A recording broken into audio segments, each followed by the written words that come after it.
एक विचारू का? तू एवढा मोठा डिसिजन कधी घेतलास?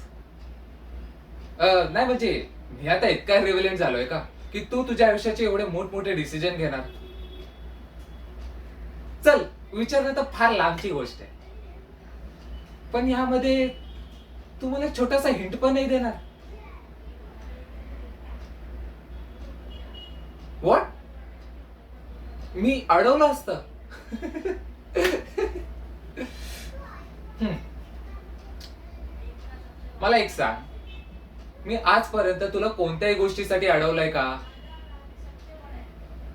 मग तू असं कसं म्हणू शकतेस की मी अडवलं असतं?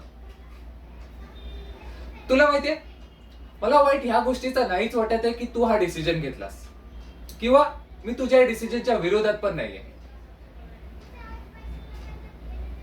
पण मला वाईट ह्या गोष्टीचा वाटतंय, तू एवढ्या मोठ्या डिसिजन मध्ये मला इन्व्हॉल्व देखील केलं नाहीस. काय झालंय तुला? हा, अशी का वागतेस तू?